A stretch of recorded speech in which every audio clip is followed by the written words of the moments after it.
Okay, and we are live. Oh, that was fast. Yeah, I know. I'm never gonna get used to how like extremely easy StreamYard is. Like before, we had to do all this work. Now it's so simple.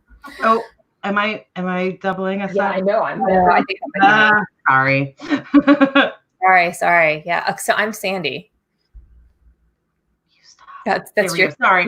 I got the computer was like, oh, are we all talking now? And Cortana popped up and was like, what's going on? I was like, I don't know either.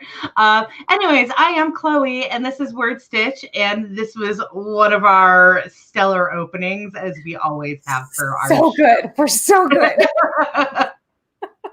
Literally always the same problems, and that's okay. So we are going to be doing a bunch of write-ins today. That's what we do. We are working on a strict schedule, as we always do, because we want to make sure we get every single word in. So our first sprint is going to start in 3 minutes at 5 after. In the meantime, Sandy, what are you working on? Okay, so I'm working on Mila Hildebrand is Forever Not Yours, which is the name of my third book in like the Little Immortal Mistake series. I'm so excited about it because, like, again, these are my villains and they're so much fun. Like, it was excited about that title. I know, right? Yeah. Like they're I can't do anything that's not romance. So my villains are like a couple, but like when you have a couple villains, like they can be super malicious in all kinds of fun ways and not even know that they're doing it. It's amazing. What are you working on, Chloe? I am working on Truth or Wares. Mostly. I'm doing a little bit of social media stuff first, and then I will be going to Truth or Wares. So my first 10 I probably will not be writing. But after that, I desperately need to get this thing written. Yeah, I'm actually like counting words today. So for any of you here, I hope that you are counting words. And we've got a couple people here today. Hello to all of you who are joining us. We hope that you get a lot of stuff done. And also, yes, that you are safe with the pandemic. Yeah. I'm in like utter lockdown. Like I haven't gone like anywhere. I've been like having Shipt bring in my groceries, and like my husband, as I was telling Chloe earlier, is a total panic shopper. So I don't have to do anything. Like he brings the groceries and whatever germs would be on the groceries home to me. I work at a grocery store, so my life is very different from Sandy's right now. I am absolutely working every day. I can grab groceries at my employer, so I don't have to worry about panic shopping so much. But I did do some panic buying yesterday. Oh, they are right there. She's sleeping though, so no evil glares yet. But I did panic buy an art piece yesterday because panic bought art. Because if I'm going to panic buy, I'm going to be classy about it. Oh, we are definitely going to be spending this time talking about what you do during like a lockdown pandemic when you're not writing, because I think we both have stuff that yeah, and I don't know about you guys, but because I am not a full-time writer, I do have a full-time job outside of writing. I really I don't think I could keep from going stir crazy with writing alone. So the chances are literally the only chance of me getting a little unplanned vacation out of this is if I literally get the COVID-19. But we don't want. We don't want, because I do have respiratory condition. So I don't get it. This would not be nearly as fun without you, Chloe. Don't get sick, okay? But yeah, we're going to make a nice list of things that I can do and you guys can do too if you have a little extra time off right now. But first, we're going to write for 10 minutes. We're going to go ahead and start now, and we'll see you guys in 15 minutes. I'm sorry, it's 15 after.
Okay.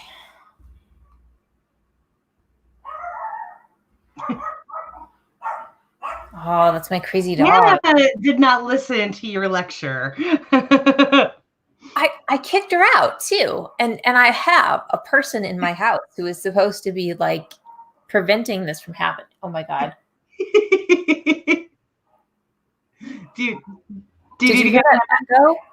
I think he let her outside. Okay. All right. Sorry, folks. Yeah. So I got 194 words in that time, which feels like really, really not enough to me. How'd you do, Chloe? Oh, I am almost done with all of these social media posts. So I have decided that with all the fact that Facebook it's all coronavirus and it's awful, but also I can't look away from it. I'm using my page, my Chloe Alice Balkin page, to post a single picture every day of either an adorable animal or a book meme. Just to brighten up everybody's Facebook feed just a little bit. So if you want to follow me on Facebook, it's just Chloe Alice Balkin. And it's my pineapple. You'll recognize it by my pineapple. Do I follow you right now? Is this you do, weirdly enough? Have you ever sent me your page? Is this a thing? I've always had a page. Why don't I follow your page? I don't know. I don't know. I sent an invite to a bunch of people a while back, and then I never paid attention to whether anybody accepted it or not. And then I've got like a couple of friends that do actually respond to me, and it's nice. Okay, good news. I was actually following you, but apparently, okay. I don't post often, but I will be for the next month or so. Just to brighten up everybody's Facebook a little bit.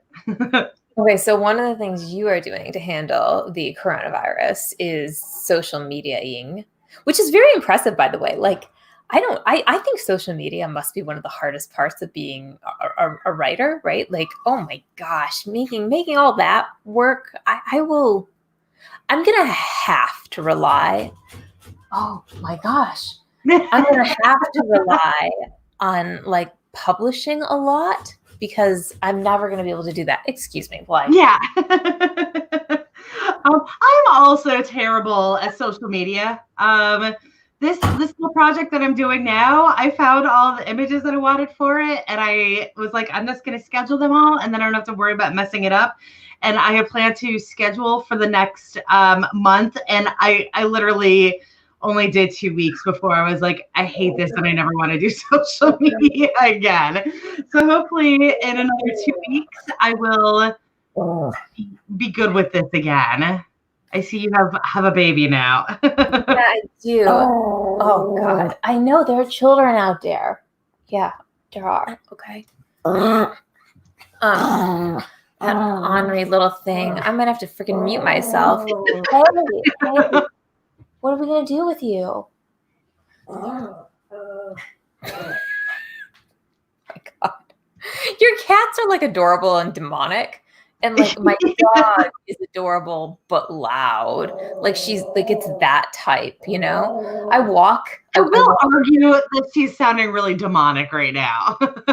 This is not demonic. Yeah. This is yippee annoying. I mean, I love her to death, but like, God. Okay, so you are social mediaing. Okay, so this is the first thing I've done. I've been cleaning out my attic because I'm at home and I have all these like art supplies up there that never got organized when I moved to this state. Like, right, which has been a while now. Yeah, I know. I've only finally started doing stuff like organizing my office. I didn't even claim a bedroom as an office. We just had like vacant rooms for like a year before I picked an office. So now I like as I clean the attic, I find things like pictures that I want hung in various places. Like I found my favorite dreary art, and I now have it hung next to my Avatar: The Last Airbender Fire Nation poster. Also next to my NaNoWriMo November 2019, because God, that poster was pretty. Yeah. So that's the thing that I have done is cleaning out the attic, and thank God it's like nice outside, because my attic otherwise would be hell. Yeah. Okay. So on that note, the big incentive to clean out my attic is to find my art supplies, right? Mm-hmm. So I can set up a painting area in the attic. So here's something I plan to do. You're going to be painting in your attic? I mean, is your attic not disgusting? I'm sorry, I'm used to attics being disgusting, horrible places. So my attic is like the footprint of the entire house. So it's I know, we all know. Okay. It's the footprint of the entire house. And so it's really like it's a tall ceiling. So it's actually like really spacious, and there's some pretty windows. Like there's some like cute little areas. So in the summer it's hot as hell. And in the winter it's a little too cold. But in the spring and the fall, it's actually super nice. So I have like a little tiny artist studio set up there, and I have never used it because I haven't had any of my painting supplies out. So I'm thinking about going to YouTube and like, finding one of those like, this is how you paint things, like Bob Ross. Bob Ross has worked quite well for me. I know. Yeah. I think Bob Ross might be a little advanced for me. I think I need to do things like one tree. What? I mean, I think that's the thing with Bob Ross, though, is that you literally just follow that video and you just do what he does. And I mean, the only thing is that, like, sometimes he's using a weird technique where, like, it's a watercolor, like, not a watercolor, but, like, he'll do, like, wet oil stuff. And I don't do oils because I'm really cheap and oils are expensive. So I'm always using, like, Apple Barrel Craft acrylic. So that like changes things a little bit. I can't like do things exactly how he does them always, but if you like watch the beginning of the video, he'll tell you what his technique is, and as long as he's not like, we're going to be doing this crazy thing today, then they're all really easy. Yeah, and I feel like this is like the right time to do it. So and okay, and I agree with this assessment from Crazy Bulgarian Adventure. Is it yeah, so many puppy kisses.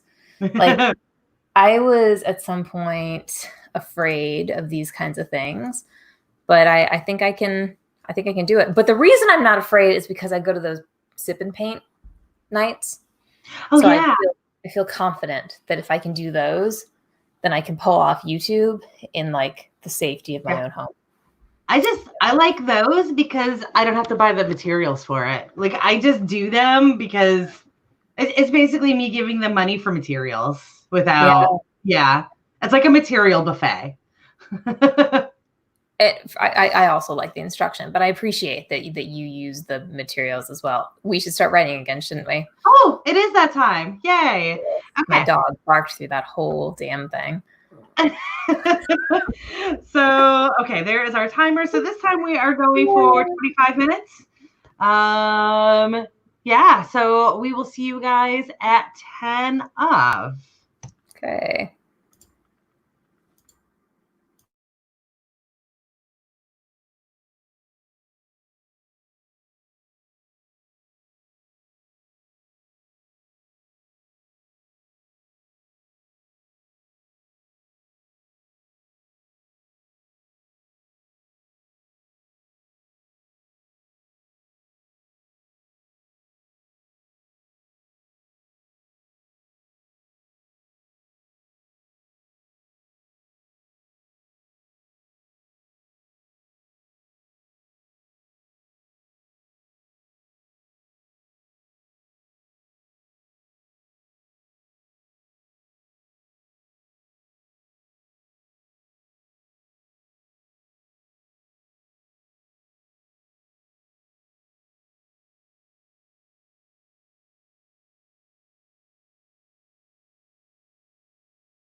Okay.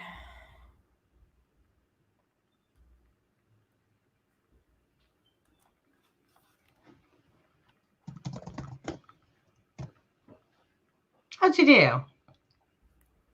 449, which feels like regression.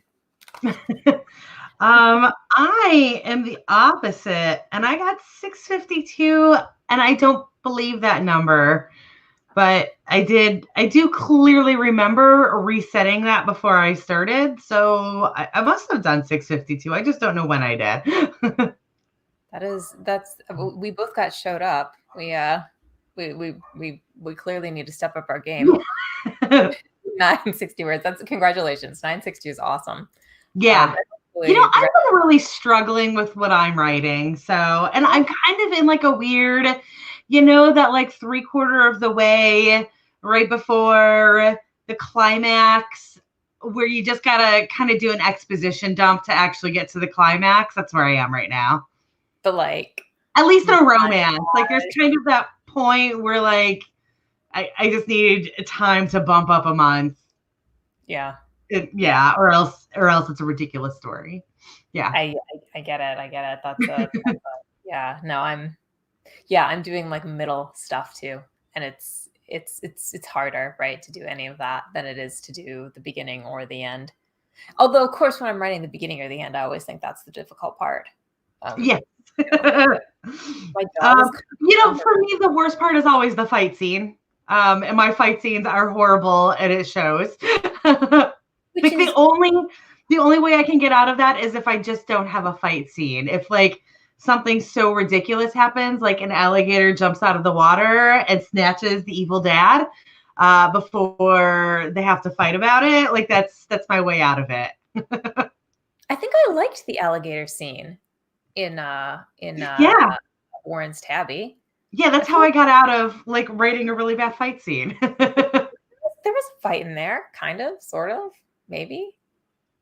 And Warren's Tabby? Wasn't it like a pseudo fight? And there was like a verbal fight. I can have people scream at each other all day. I'm great at that.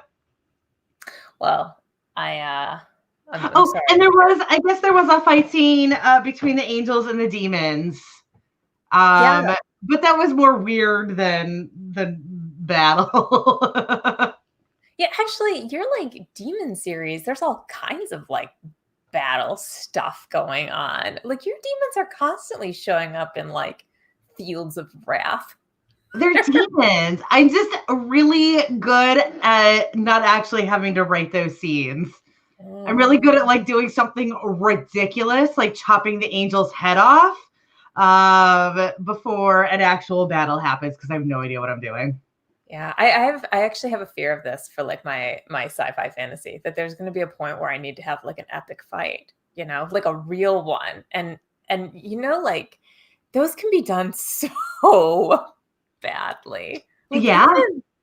I always think of Cassandra Clare when I think about this, because she has like some epic battles in the Mortal Instruments, and like she's so good at everything else, and then you get to the battle and you're like, so she hated writing this. Like this is a woman who was like, can't we just get back to the making out? Like, if I remember correctly, I skipped those scenes because they weren't that good. Because like what? Like I can't even remember. Like in the very first book, there was the scene where they were like, this is going to sound real vague, and it's not because it's been so long since I read it. It's because I didn't actually read much of that scene. But like they got attacked at her house. There was some weird demon dog thing that like attacked her while they were at her house trying to get something of her mom's, I think it was. And like I remember getting to the end of that scene and then being like, I hope I did not need any of the knowledge from that scene, because I remembered none of it. Okay. Oh, and there was something with her neighbor that was like pivotal in that scene. And when it came up later, I was like, I have no idea what they're talking about right now. Nothing is pivotal in that whole book except the fact that Jason's your brother. That's the only That's Yeah. it. That's what you read for that problem. Well, let me But tell no. you, I read it for Magnus Bane. Oh my And then I God. watched the show for Magnus Bane. I know. I could epic romance. Yeah, me too. But we're doing that thing that we said that we didn't actually say that we weren't going to do, but we were going to try not to do this time. Going off on random tangents that nobody else Going wants. off on random tangents. So, but it does give us a decent segue because we're talking about watching stuff. Yes. What's on your list right now of stuff to watch in case you need to like burn off some time watching stuff? Okay, so I am watching The Expanse on Amazon, which is like 4 seasons of like epic outer space. I already binged The Chilling Adventures of Sabrina, so I can't do that, but I highly recommend it. Also binge that. Also can recommend as long as you're okay with really teeny drama. It's very, but it's so good. Yeah.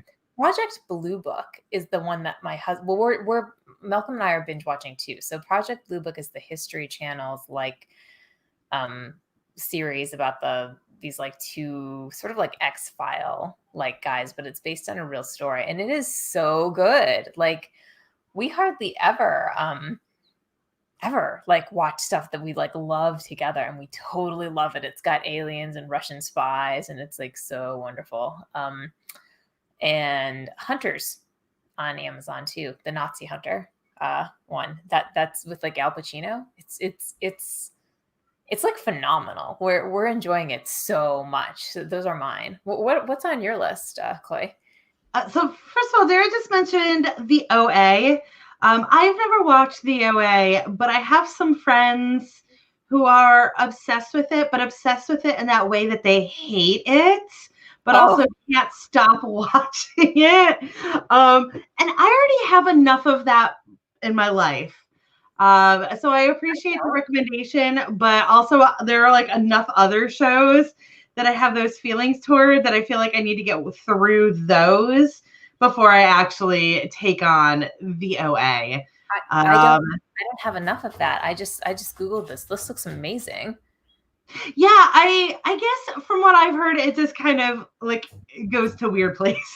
So maybe Sandy will watch it and be able to discuss it. I've been we have the new Dracula series on our queue to watch. We were just talking about this the other day. I did just go through The Good Place finally. So that is something that if you're into sitcoms, I can recommend. But for me right now, it's a bunch of shows that like new seasons have come out on. Of course, Westworld has its new season coming out now, so we might end up caving and getting an HBO subscription to actually watch that.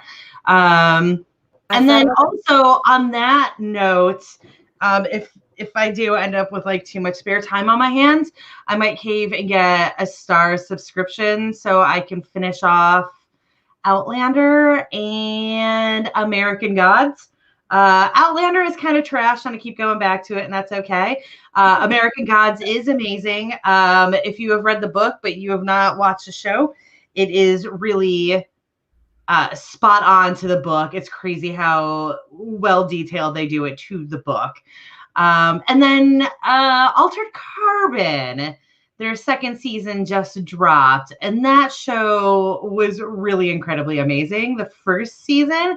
And I'm excited about the second season because it's going to be all new actors because of how that show works. So that's my list. And then there's a couple of old stuff, like we haven't caught up on Peaky Blinders yet. And I feel like there's a British baking show season or special or something that we haven't hit yet. There's Zumbos if you like really need something. That's exactly what it was. There is a new season of Zumbos that I have not seen yet. Oh, wait, And I love Zumbos. we have somebody here who does not have Netflix. Stefan is not doing the Netflix thing. This is so interesting to me. We cut cable like Mhm. 3 years ago entirely because it was actually cheaper for us to go that way. So like we only do Google Fiber, which is really lucky that we even have that. Yes. And it makes streaming much cheaper than cable. But what we're gonna have to figure out what to do next time without Netflix, Chloe. Like our next break needs to be if you had no Netflix and you couldn't I, stream, what would you you do? know, oh yes, absolutely. I thought you meant like things to watch if you don't have Netflix. I'm like, Oh, I literally don't know because I've also cut the cable cord. So yeah, no, I'm also, as Devin said, I also almost never watch TV. I normally watch about an hour a day with my roommate while we eat dinner. Like that's kind of our thing. We cook dinner and we watch TV while we eat dinner. We watch just one episode of whatever. So it takes us a really long time to catch up on shows. But yes, I did also want to talk about other stuff than sitting on our asses watching TV. So we are going to write for 30 minutes. And then we're going to talk about some possibly more productive things to do with your time off. So go ahead and start now.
I hear that. Dog again? Yeah. Oh, I'm gonna have to like insulate my door, or possibly I'm gonna have to mute while you give people suggestions. That was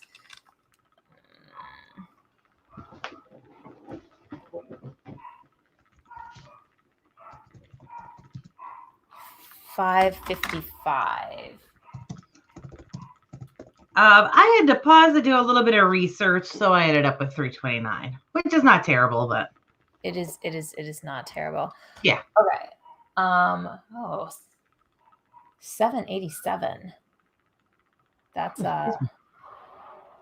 we are being crushed. Crushed. It's okay.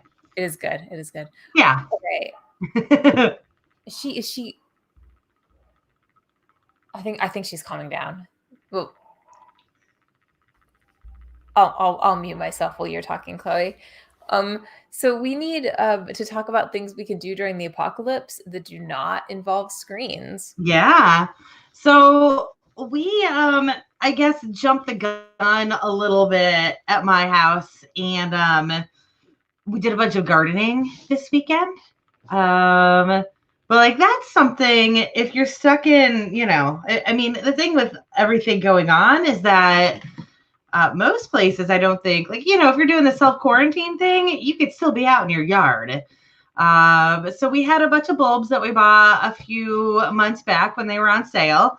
And we got those in. And then we had a big overgrown area that we cleared all that out. We have a whole bunch of land that we didn't realize that we had before. And then we had not initially planned on doing any vegetable gardening, but I mean, while everything's going on, you may as well do a vegetable garden. So Ken just got a bunch of seeds. I don't like starting from seeds either because I am terrible at it, but hopefully Ken has better luck than I do. So that's something else that we're going to be doing over the next couple of months. Oh, Sorry, you're muted. I'm sorry. That's all right. That sounds actually awesome that you're doing all that gardening. Yeah. I do. I think this is a time for that kind of thing. I have not been gardening. I feel like that might come next weekend, but I have been baking. Like that's another good one. Yeah. So I went for, we really love sourdough bread, and I would like to be able to make it, but I have never tried regular bread, or had not tried it until like this weekend when I actually made bread, like, the kind that like rises. Yeah. I had to knead stuff. There was kneading. Yeast. I've it actually turned out really good. We've been like toasting it. It's delicious. It was yummy with like dinner. It was all nice and warm. And I felt like that was a massive accomplishment. Like, yes, I have this skill that women and men presumably have had for thousands of years, but not me. So I work at a bakery. And as much as it's just Publix bread, it's still like handmade fresh baked bread. Wait. The Publix bread is handmade fresh bread? In the bakery, yeah. Yeah, like we make bread from scratch. I mean, we've got like mix. We've got like a specific flour, and we have like, we get starter for the sourdough. We don't, we have shortcuts, but like it's hand mixed and hand kneaded and proofed and baked. And sometimes when it comes out of the oven, the clerk is real sloppy and accidentally drops the loaf. And the thing is with that loaf of bread is that like the outside has touched the ground, but like the outside is crust, and you can literally just like reach your hand into that loaf of bread and just take out all of the guts of the bread and have nice warm fresh bread. Oh yeah. Not saying we do stuff like that, but we absolutely do stuff like that. And then sometimes when they slice it, it's kind of hard to control whether they have holes or not. And some mixers are kind of better than others at like not getting holes. So if you've got a mixer who's not fantastic about not getting holes, you get a lot of fresh bread that way, because when they slice it, it crumples. So I have always loved Publix bread, but I assumed that it was like, frozen or something. No, some of our stuff is, but not our breads. Our challah is. I don't know. Like, I know that our Italian and our French and there's a couple others that we make from scratch. Sourdough, yes. I'm not sure about the rise. I think we do make the rise though. That is very awesome. I'm. Oh, and all of our sandwich, like for the baker or for the deli, those are all on fresh made bread. Oh, yeah. Wow. So hot dogs and hamburger buns are not fresh. We get that. That's all right. That's right. Although it's the dough frozen, we bake it. Yeah. Sorry, we went off on a tangent. No, it's I mean, we're talking about things we can do. You canned, didn't you recently? Yes. So this is kind of funny because there's a lot of things that that I do, and also some things that Sandy does that are now like becoming useful with all of this going on with some way or another. We are both sewers, and now is a good time to be quilting. And I would absolutely love to have that job where they're like, you just are not needed for the next month, and that's not my job. But and then you could just be quilting right now. But I do. I have a pressure canner, and so I was doing to do this anyways, but I can refried beans. I mean, I guess it's just pinto beans, but we use them as refried beans. I can those about once a year, so I just did that. Canning, and I also make apple butter, but obviously we're not in that season. That's on the opposite side. And apple butter does not need a pressure canner. I use just be done in the boiling water. Yeah. Yes. I use the pressure canner now, of course, because I have it, but you don't need to be that fancy. For canning, some things can just go in a water bath, and that's something you need to look up online, because some things cannot, and there are a lot of factors that come into play with that. Depending on what it is, like tomatoes are real funny. You got to be careful with tomatoes.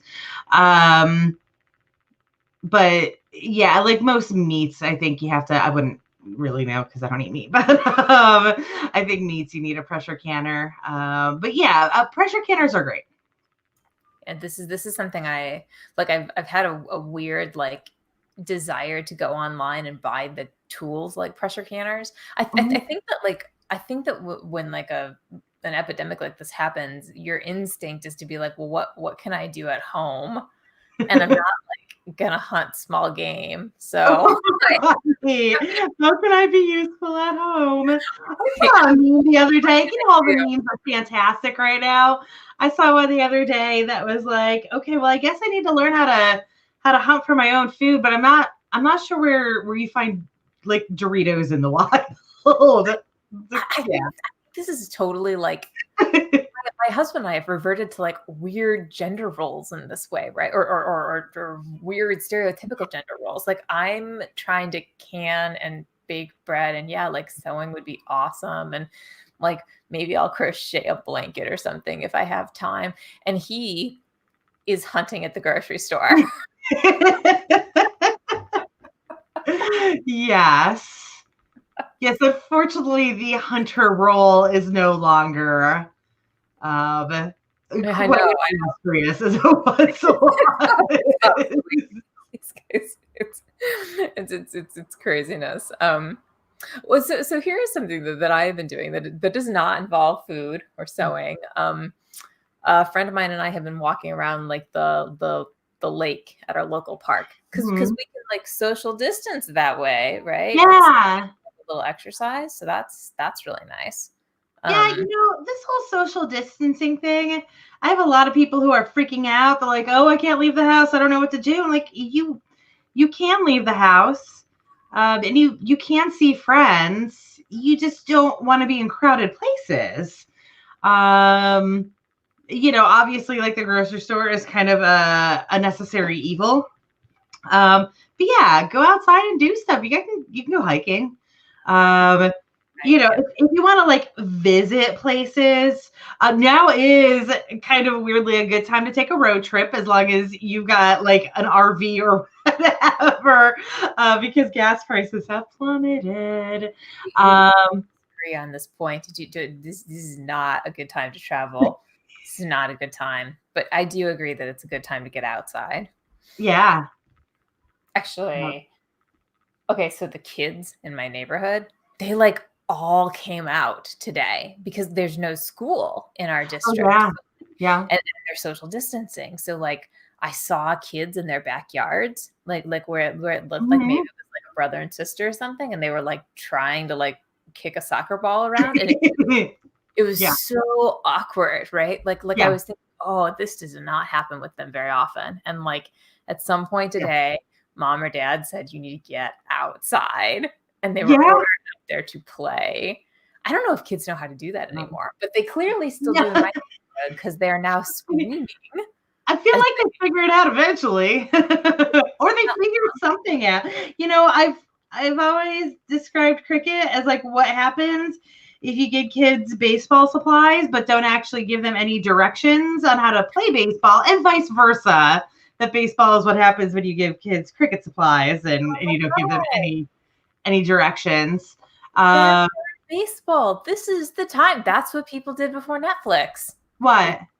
Things like basketball in their driveway. Like get some one-on-one going. You can absolutely get like outdoor activity. You can play tennis. You really don't have to come into contact with anybody with tennis. Now is also a great time to play board games and puzzles. There are a lot of great adult board games out there that you just need to get. I vote no on the board games. That is not social distancing. You're passing cards back and forth. Like I'm literally passing cards back and forth to the people I share a bathroom with. Okay, fair enough. If in your own house. Yeah. What did you think? I'm buying these and going to your mom and being like, hey, does anybody want to play Ticket to Ride with me? I'm going to do the old school, go to the park where the chess boards might be that like cliche. I don't know where you find those anymore. Oh my gosh. We've actually had a lot of fun with like a pandemic today. Yeah. So Ticket to Ride's a great board game. Azul is a great board game. Code Names is great. And is very cheap. The only problem with Code Names is you really need 4 people to play it. There is a 2-player version. It sucks. And then Code Names. It's like one of my favorite games. Nobody in my house likes it. Nobody in my family likes it. I love it. And then also, if you've got an Echo, now's a really great time to like find all of the entertainment stuff that Echoes have, because they have tons of games on them. Alexa has escape rooms, like virtual escape rooms. Malcolm and I binged escape rooms. We heard you. It's just, they're so good. It'll be like, you have just crash landed. You look around. There is a suitcase. There's one on there that's literally just you're a king and you rule on things. Like you issues come to you and you decide what to do with them, and then based on that you either make money or lose money, and you make popularity or lose popularity.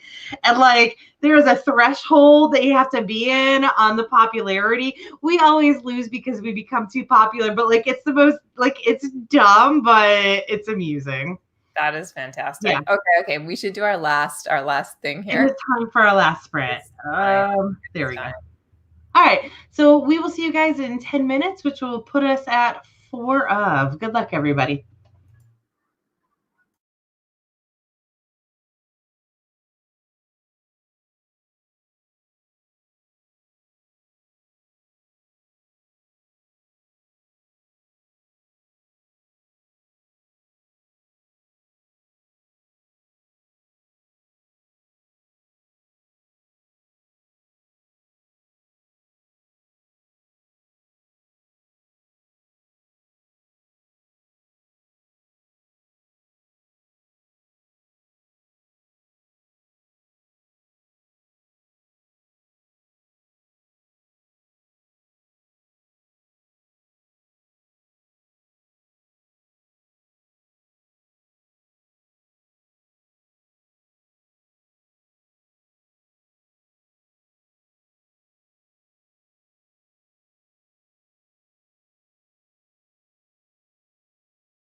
Okay.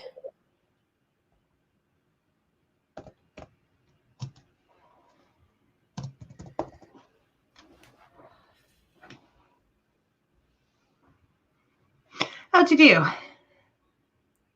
Like less than 100 words. I must be in a difficult spot. It's okay. I got done 1,267 words today. It's like That's good. what I'm trying to do for the day. Actually, that's I have not. no idea how many I did now or for the day because I forgot to reset my project. So Oh no. yeah. Horrible. I have not been using my spreadsheet since I picked this book back up, which is probably why I've been struggling to get the words out, but that's okay. I think sometimes you're allowed not to use the spreadsheet. Like it's okay.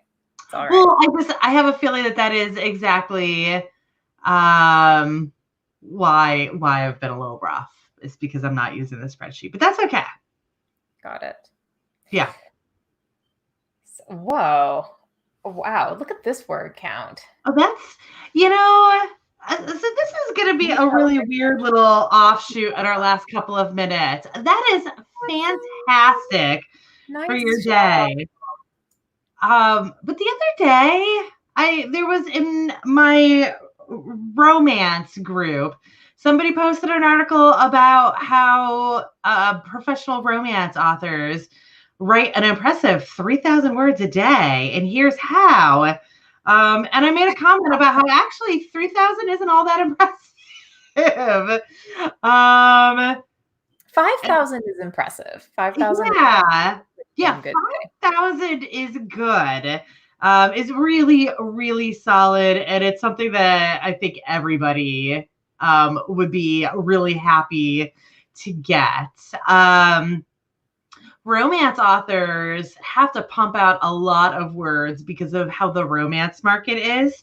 So if you're a professional romance author, 3,000 a day, unless you're writing 3,000 a day and then like you send your rough drafts off and never look at them again, 3,000 a day is not going to get you a career in romance writing these days. It might depend on like how they're counting it, right? Like are we averaging? Are we first drafts here only? Like what exactly? I mean, I am assuming that 3,000 is an average on days that you're actually rough drafting. Which is, I mean, I don't know. If you were doing 3,000 a day, 365 days a year, a week, 365 days a year, that would be a lot of words. I mean, that would be hard. That's where I'm saying that, like, if that is what they're doing, that's fine. But most likely they're writing their words and then they're editing their words. Yeah. And then they might be sending it off to somebody else, but then they're probably editing again. Yeah. In which case, like, if I feel like it's not unreasonable to say that the writing days are only half that time then. Yeah. And in that case, if you're only doing 3,000 words a day for half a year, you're not, and even that, like, you're going to be losing days along the way. That is probably like baseline and not certainly not impressive. But 5,000 is fantastic for anybody to do in a day. Very, very nice. Yeah. Okay, so we will be back on Monday of next week. Yes. I've had several times over the last like week when I've really needed some virtual sprints, so I may totally like suggest that we do some impromptu ones this week too. Yeah, you're always welcome to hit me up for them. I was thinking that there were going to be more now with things going on, but I feel like actually there's been a lot canceled lately. So I am always down if I'm home and, awake. So yeah, if you're not already following us, follow us, and then that way you'll get a little notification if we are starting a stream. And of course, if we are starting one, we will do our best to throw a message into AuthorTube to make sure everybody knows. Yes, and thanks for joining us today. Yes. It's much more fun when we have company. So not Yes, that we can it's on our own, but like still, it's nice. We did this on our own for a long time. It's nice to have people with us now. Yes. Follow them, but only online. Yeah.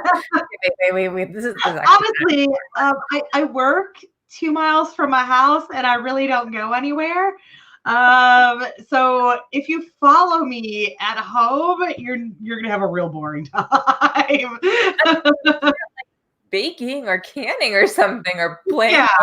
In which case, you come over for like arts and crafts, okay? All right. Yeah. All right. Well, thanks for coming, guys. For us, and I'm sorry, real quick. I do have a book up right now on Booksprout for ARC readers. If anybody here reads erotic romance, it is a contemporary erotic romance. It is a billionaire one, but it also has a supernatural twist to it. I am on Booksprout, and I believe you can find it just by looking up Chloe Alice Balkin. And I know I've got a couple copies still available. Yeah, if anybody wants to read my book. Anything you got going on, Sandy? No. Nope. Sandy's got nothing right now. Always stuff. All right. We will see you guys next week. All right. You guys have a good one. Happy writing. Stay healthy. Stay healthy.